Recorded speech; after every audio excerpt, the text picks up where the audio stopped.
Took tough decisions and meaningful compromise, but the pressure to avoid a future deficit while navigating competing priorities helped forge new relationships in the Senate this session. These efforts have produced a balanced budget and a stable foundation for the Senate and the state of Minnesota to build on moving forward. Joining me now is someone who knows this process firsthand, Senate Majority Leader Erin Murphy. Senator, thank you for being here. Good morning. Good morning. So this session has been described as being one of a kind. Do you agree with that, or why not? Yes, it is one of a kind, in part because of the way we started.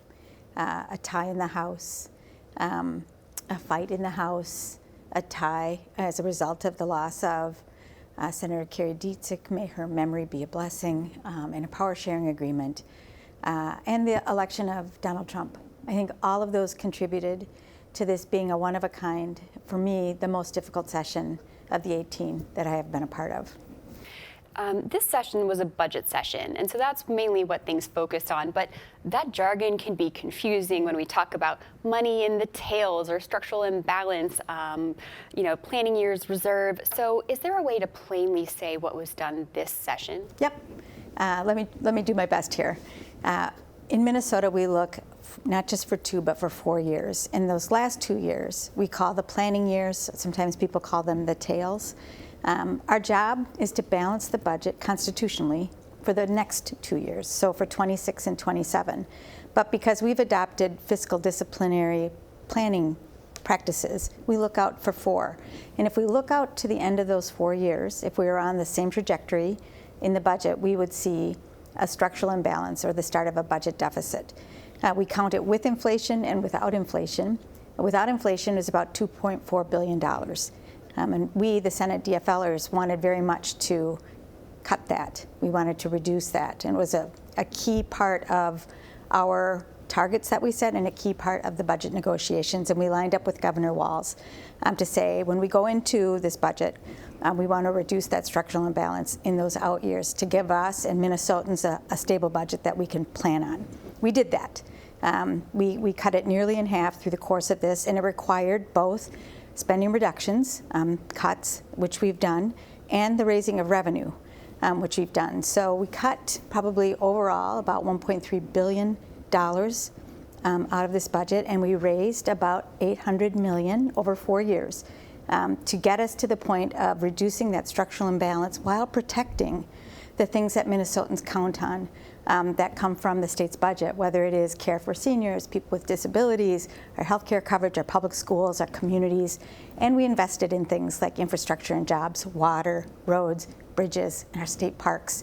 I am proud of what we've accomplished, though it was hard fought and filled with hard compromises. Yeah, you've said that you're proud of the budget. So what are some of those things that you're most proud of that you guys were able to get done? I come from a healthcare background, and 2 of the most challenging budgets for us were the Human Services budget and the Health and Human Services budget. And both of the chairs in these cases, Senator Wickland and Senator Hoffman, did extraordinary work protecting our interests, whether it is nursing homes, group homes for people with disabilities, the people who work, caring for people who are aging, caring for people with disabilities, did extraordinary work. And Senator Wickland making sure there was additional funding put into primary care with our federally qualified health centers, more funding for our hospitals, more funding for mental health, more funding for pharmacies across the state. Those are 2 really important places. And then let me just mention Senator Kunish and the work that she and others did on education. Public schools and our kids are something that everybody across the state supports and agrees with, and that was a key priority for us, and we did very well there as well. So how do you respond then when Senate Republicans make the argument that this budget doesn't put Minnesotans first? Well, they can make their own argument. We went into this session knowing we had to balance the budget, and because we're in the majority, that's our primary job. And I was happy to have Leader Johnson along with us in those negotiations. He stepped back for a while. It is difficult to balance the budget when you want to address what could be a deficit in the out years. But we're responsible people, just like Minnesotans are with their own pocketbooks. And we did that hard job, and we did it protecting the core interests of the people of Minnesota. And let me add that there were a number of policy provisions that we adopted in 2023 that put more money into people's pockets. We protected all of that as well. Despite your personal feelings on the matter, you gave your word that you would help the Senate Republican caucus pass its repeal of Minnesota Care for undocumented adults. Talk me through what was at stake if you didn't agree to do that. You can tell when you enter into a negotiation what your negotiating partners value the most. And it was very clear from the start that eliminating coverage for people who are not documented in Minnesota was the chief priority for the Republicans, both House and Senate. And we, over the course of many, many weeks, offered many things that was of interest, stated interest to the Republicans, whether it was significant changes to paid family medical leave, significant changes in non-compete, significant changes to earned sick and safe time, things that we value and are important to Minnesotans. Over the course, more than one time, over the course of days of negotiation, and then again right before the end of session, we came back to that provision again, and we offered many iterations of the ways in which we could mitigate the harm, hardship, protecting seniors, et cetera. There was a no, a no, a no. And what was important for us, again, as the responsible parties, was not taking us to a government shutdown. A government shutdown, I've been through that before, doesn't get you a better result, and it hurts a lot of people. It hurts the state of Minnesota. So that was the leverage point. That was the challenge. It's the most painful vote I've taken. I don't support it, but when you reach a conclusion and you give your word, you have to follow through with that. And it is something that I think we have to question. I think, from my perspective, I believe that the political calculus on the part of the Republicans is wrong. I think they think Minnesotans will think this is okay. I disagree. I think Minnesotans, when asked, what does it mean to sever health care from a group of people because of who they are or because of their status, I think they'll say that's not right. Senator, something else that happened in between the regular session and the special session were working groups to make those budget deals. And there's been some commentary on the working groups saying that they were a little less transparent. And you yourself have said that the legislature needs to be dragged back into the habit of transparency. So what can we do to achieve that? You know, since I've started serving the legislature to now, the work of conference committees, the last step of legislating, members of the House and the Senate together making final decisions on a proposal and, compromising between the two, those often were very public in my early years. I think the first conference committee I served on was the Freedom to Breathe, and it was exciting and exhilarating to make that policy change. We have moved away from that significantly, and that practice spilled into the working groups. The working groups are informal, but they replicate a conference committee, not so much done in public. And there will always be the case that some of the negotiations that happen in the art of compromise do require one-on-one conversation. They're not all conducted in public, but much more of the work used to be conducted in public. And I am really hoping and pushing the legislature to restore that practice so Minnesotans can participate fully along with us. Mentioning the art of compromise, reflecting back on this session, you'd said you didn't necessarily learn the art of bipartisanship, but what it means to engage and compromise. So what is the difference there? Well, often you'll hear people say, like Minnesotans will say, we just want you to work together. We want you to get along. I get that. They don't want us to be the pains in their back ends that we can be sometimes. And we will often cover the disagreement with this idea of bipartisanship. So if there are Democrats and Republicans supporting something, therefore it must be good. But Democrats and Democrats disagree, and Republicans disagree, and House and Senate disagree. And finding real compromise among us is much more challenging than the blanket of there's bipartisan support here. And that became much more clear to me this session because we're so narrowly divided. We had to find our way forward. And there were really strong compromises, and some that I'm really proud of and some that are very painful for me. And that is the result of who Minnesotans sent into the legislature, so we should see more of that. But I do want to praise the compromisers.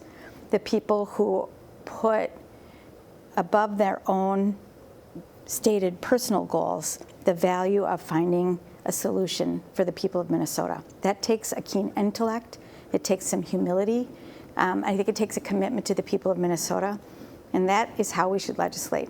And for those who did that work, I say, good job. Senator, those compromises, do you think that's what helped foster a better relationship with Senate Republicans this session? I think what helped us foster a better relationship this session was the early outreach and agreement to do power sharing when we lost Carrie Dietzig. That created a space for us to talk about how we would do power sharing, and in that, we were able to talk a lot about how people felt in the last 2 years when there was Democratic power in both chambers with the governor, and what that meant for Republicans and how they responded to that. So understanding each other better and what was motivating one another in the last session helped us build something different this session. And I'm really grateful for Mark Johnson. He's a good walking partner. He is straightforward with me, and I am straightforward with him. So are our teams. And that has also helped us navigate this session, a difficult one, in the way I think Minnesotans would want us to. It seems like there were a lot of lessons learned in the Senate this session. So what is a message that you would want to leave with Minnesotans about the session? I would want Minnesotans, the ones who are glad we're done, the ones who feel like something important happened, and the ones who are deeply disappointed. I would want them to know that, from my perspective, the lives of Minnesotans, all of them, were deeply considered in the decisions that were made, and nothing was made lightly. I've had a couple of people say to me that I was trading away people's lives. Nothing could be further from the truth. I want Minnesotans to know that many of us here who are elected are here to serve the people of Minnesota with their lives and their communities and their families at the center of our decision making. And I want them to know that even in tough situations, and we are living in a period where Donald Trump and the Republicans in Congress are shoveling at us chaos, uncertainty, and a lot of threatening policies, that despite that, we're going to put Minnesotans' interests at the center of our decision making. Our caucus is going to do that. I'm going to do that. And we're going to continue to do that important work for the people of Minnesota, because here in Minnesota, our government's not broken. We can make this work for the people. Senator, speaking of moving Minnesota forward, the next session doesn't convene until February 2026, and it's going to be policy focused. So what are the main priorities for your caucus? I want to say that we could end up in a special session if Congress takes the deadly actions that they're talking about in cutting Medicaid or SNAP, two really important efforts that serve the people of Minnesota. I'm really worried about that. And then I think about February 17th, and I'm glad, we have a little bit of time, perhaps at the end of the year before we get started. There were a lot of policy issues that members were working on that got left behind in order to pass a budget. So I'm sure members are going to come back to those policy questions, and they should. And they should use the interim to build support for the ones that are challenging. And in some cases, we've set up structures to do that. The other thing that I hope we do is a bonding bill. We can bond for about $1.1 billion next session. And there's a long list of projects in communities across the state. And the question, I think, for my colleagues across the aisle will be, are they willing to do another bonding bill? And what would they leverage in order to get that done? Unfortunately, it's become the coin of this realm that we're going to extract things from people in order to get a bonding bill done, and we shouldn't do that. So policy, bonding, and hopefully no more budget. Hopefully the budget's stably done. I think we can agree to that. All right, Senator, thank you so much for your time. You're welcome. Thank you. Absolutely.